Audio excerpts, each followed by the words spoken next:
What is going on, guys? Jack here, and welcome back to another Monopoly Stream Save update. If you're sat here thinking, what the hell is this? You may have missed Season number 1's recap, which was uploaded just a couple of days ago. And, well, just to give you a quick overview, Monopoly, of course, the stream save that we've had going on at twitch.tv/WorkTheSpace. You can catch us live on a very regular basis there. And, well, we were going into our second season. But just as a quick refresher, in the previous year, we had a good little season, to be fair to us, in our first year in Serie C. We managed a 5th place finish after a pre-season billing of 10th. And, well, ended the season strongly before completely bottling the playoffs.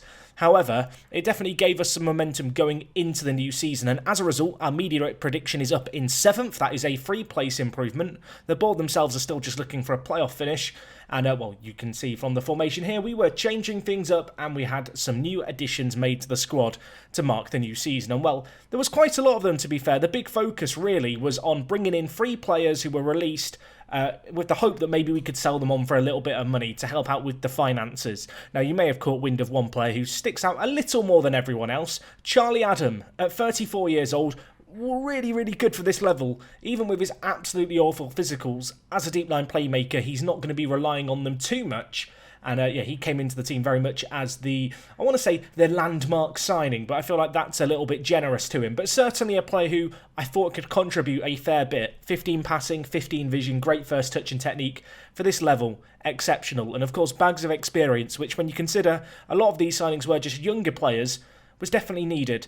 Elsewhere in the team, a few players that we brought in of real note included, well, you can see here, Akinfenwa joined us, a bit more experience. I want to say I didn't sign him because he's a meme player, but at £400 a week, we could afford it just about. Elsewhere in the team, you will have noticed a few of the youngsters that we'd already pre-agreed to sign joining, most notably Panagiotis Luka, a Cypriot international, formerly of Atalanta, extremely good for this level, joins us on a 2-year deal, great in the air, not the fastest player, although to be fair, his speed for this level isn't that bad. Coming up a lot against a lot of over 30-year-old Italian defenders in the twilight days of their career. And, well, hoping that he can really deliver the goods for us. Elsewhere, you'll notice we had a little bit of a raid into the Scandinavian nations. The most notable of the additions was Andreas Bredal, who joined, you can see here, from Nordsjælland in Denmark. He was available as a free player because he was on an amateur contract. A very good little player for this level, and of course between those two strikers that we've just shown, and of course NDIA, who unfortunately started the season with a little bit of an injury, I was quite confident of our firepower going forward, and well, so were the press. You can see here, if we look at the pre-season billing, a predicted 6th place finish. This is the team they thought we were going to line up with.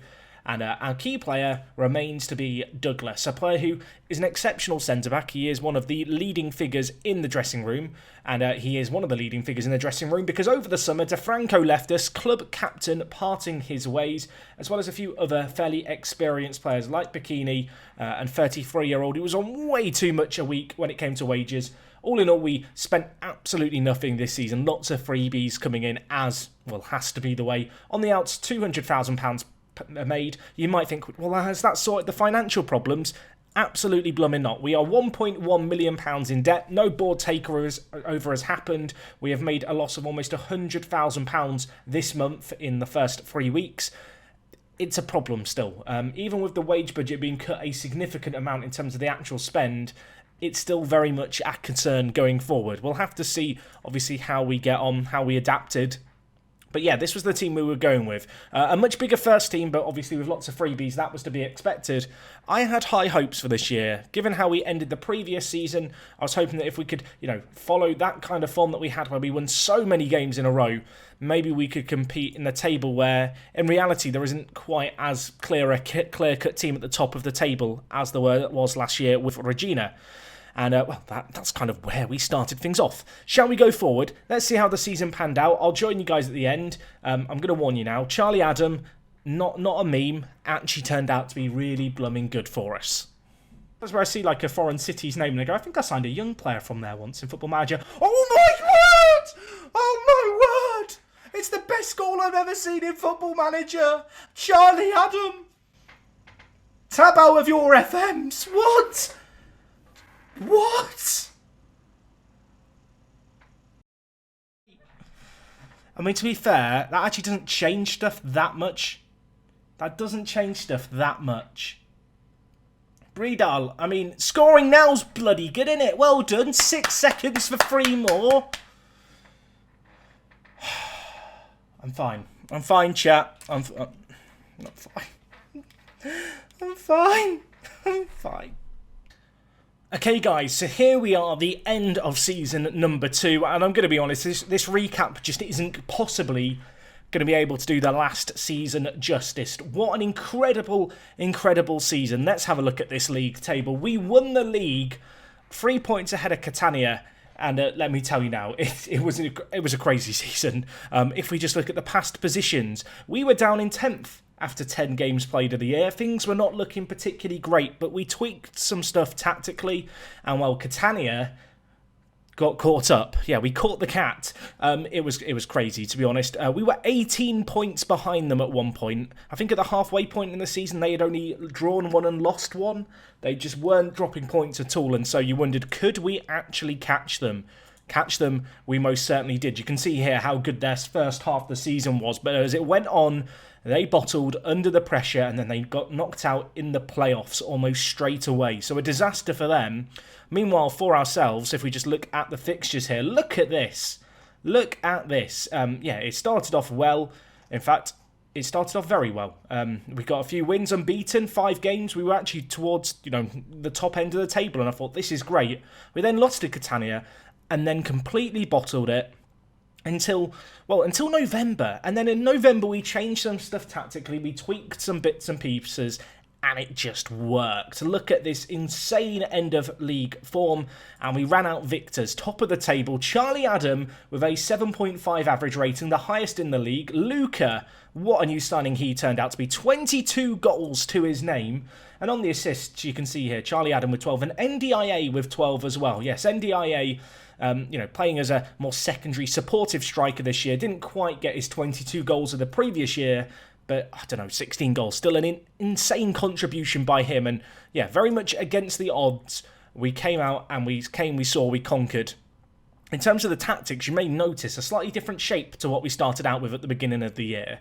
As I said, we started off well and then started to fizzle off, so we tweaked some stuff around, and this is what we ended up settling on. A system that saw Luca really as the spearhead of our attack, and then Bredal and NDIA either side of him. I felt like, striking-wise, we had so much strength, I didn't really want to have one of these guys on the bench.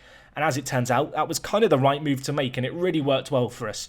Charlie Adam becoming a bit of a Pirlo, I want to say Pirlo. Pirlo was more of a regista, but certainly the deep line playmaking hub of the team. His assists were insane, his passing range, nuts, and he helped a lot defensively. From a defensive perspective, he is the man that protects and shields the back two. And he more than did that for us. Yeah, it was an insane, insane season. I can't quite put into words what happened, obviously. If you watch the streams, you know what happened. It was just madness. But Luca getting goals for fun, Bredal and NDIA helping out as well. In the Cup, we didn't do a great deal. However, we did enter the Serie C Super Cup, which we managed to win. This is a competition where the top teams of Serie C A, CB and CC all play against each other for the top dog spot. More for bragging rights than anything. We managed to win it, and with that, we're going to be marching up into Serie B. So you might be sat there thinking, Jack, that's incredible, that's amazing, you must be so happy. On the pitch, yes. In the bank, no. Still no takeover. Yeah, 2 years we've been running a massive, massive debt. The financial status is insecure. And in terms of the wage budget and transfer spend, it's not bad. I've already shifted a bit from the transfer budget, which was literally nothing, from the wage budget into the transfer budget to give us some money to spend. The reality is there is no money. Simply put, we have no money around. We are going to need to make some sales this year. Throughout the season we made sales. You can see here in January we sold off almost £150,000 worth of players to just try and help out the finances, but it was only really scraping the surface in truth. You can see here, we did pick up a few further signings throughout the season, most notably Meligoni, on loan from Atalanta. He is here to the end of next year, so hopefully he's going to be able to help us out going into Serie B. But it is going to be a monumental challenge for us there.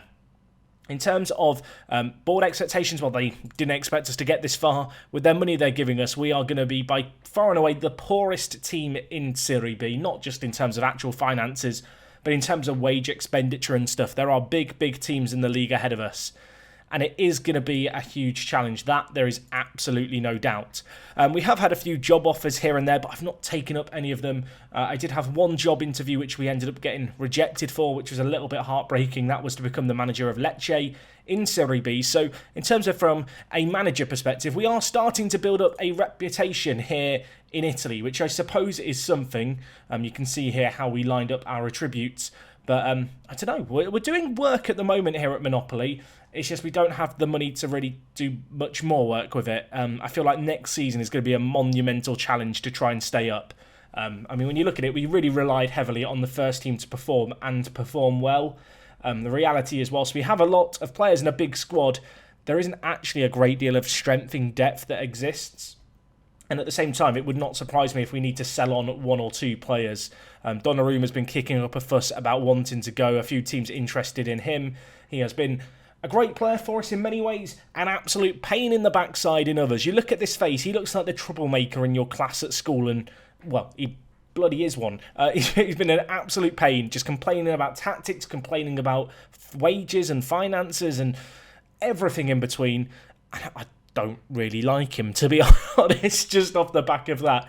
It's been that kind of thing for us. But no, a very, very good season on the whole. Of course, fantastic to get promoted. Our local rivals, Barry, getting promoted with us, so they're following us up through the league. It was, however, just completely the Charlie Addons show this season, which, considering he was signed a little bit initially because I was pressured into doing it by viewers, but also because we needed a bit of experience, he ended up contributing more than I ever dreamed he could offer. And, well, you look at him here, he's a decent player for most Serie C sides. Let's see if he can do it in Serie B, shall we, going into the new season. That is going to be the task at hand. And, well, I feel like that's all I've got to really cover today. With these recaps, I don't want to make them super long. Instead, I want them to be brief videos. You can watch them really quickly, feel like you're up to date going into the new season. And, well, hopefully this video has served that purpose. At the time of me uploading this, we are going to be live on Twitch in the next couple of minutes. So if you're watching this the first night it's up, feel free to drop by. Otherwise, it'd be lovely to see you guys whenever you are watching this video over on Twitch. Season number 3 is going to be getting underway, and it is also worth noting that from Season 3 onwards, the season recaps, the first bit and the second bit, are actually going to be recorded at the start and at the end of the season. The last couple I've had to do as a bit of a retrospective, whereas I feel like having a more raw and, I guess, less prepared preview for the season should make for a bit more, I guess, interest, because I won't know what's happened, obviously, in the season, recording it before we start the year. I mean, I'm a bit worried I'm going to dig myself a hole and tell the team, tell you all, the team's amazing, we're going to do great, and it's all going to go wrong. I suppose we will find out in due course if that is the case. Anyway, I'm just rambling on here. I'm going to wrap things up for now. Hopefully you enjoyed the Park to Prem episode earlier on today. There'll be another up tomorrow. And, well, we're, of course, live on Twitch, as I've already said. That's all from me today. See you in Serie B. See you live on Twitch. It is me, Jack, and I will talk to you guys in a bit. I'm out.